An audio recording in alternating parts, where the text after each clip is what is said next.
Patrick Le Yarrick, on arrive à la fin des européennes. Quels sont pour vous les motifs de satisfaction de cette campagne? D'abord, c'est vrai que nous avons une campagne courte, très intense, mais je suis très heureux de la mobilisation que j'ai vue un peu partout de toutes les militantes et les militants du Front de gauche, des militants associatifs, des militants syndicaux, qui se sont engagés dans cette campagne à partir d'un travail d'explication, d'éducation sur les enjeux du vote, sur la manière dont se construit aujourd'hui l'Union européenne et sur la manière surtout de la transformer. Et j'ai vu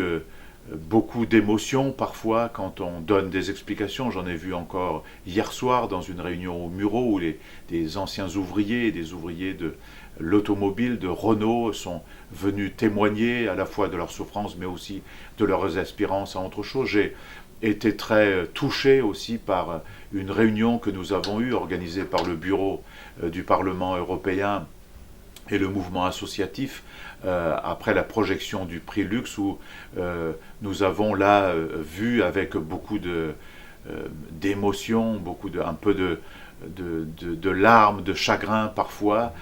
des femmes et des hommes déracinés de leur pays qui ont franchi une multitude de barrières et ils ont témoigné de la vie dans laquelle ils étaient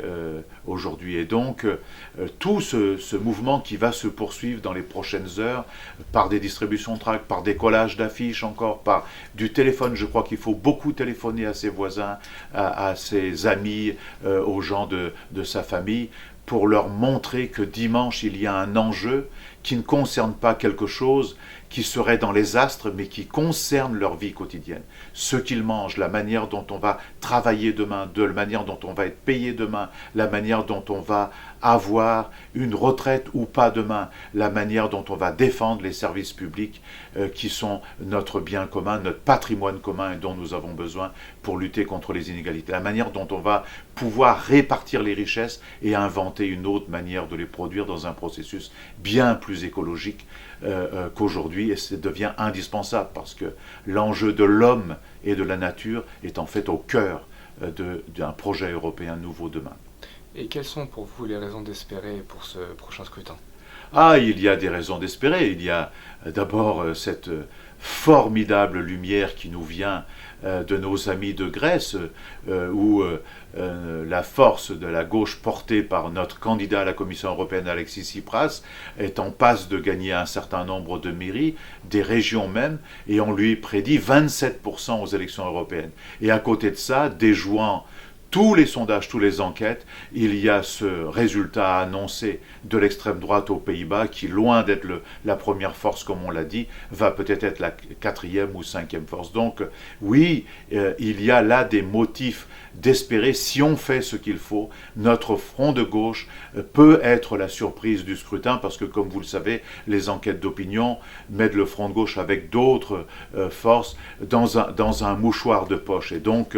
tant qu'on y est, celles et ceux qui sont en colère, parce qu'ils souffrent, parce qu'ils ne sont pas contents à la fois des politiques de restriction des salaires, de pression sur le pouvoir d'achat, de restriction des dépenses sociales et publiques qui les concernent, si toutes celles-là et tout cela disent dimanche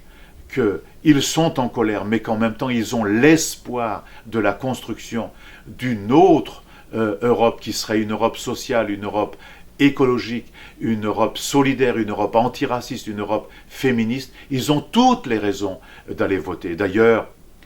à voir ce qui se passe avec cette tribune de l'ancien président de la République, après la tribune de l'actuel président de la République, dans des grands journaux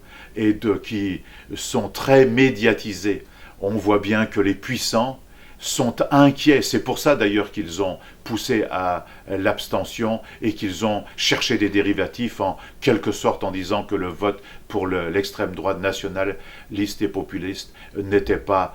trop grave. Ils l'ont en quelque sorte banalisé. Si des chefs d'État et des anciens chefs d'État se mobilisent à ce point aujourd'hui, c'est qu'il y a un enjeu et qu'il ne faut pas les laisser faire. Il faut aller mettre sa voix dans l'urne pour le front de gauche, justement pour que nos vies puissent changer et pour qu'enfin nous puissions reprendre le pouvoir sur notre destin et sur la construction européenne et sur notre avenir en France demain.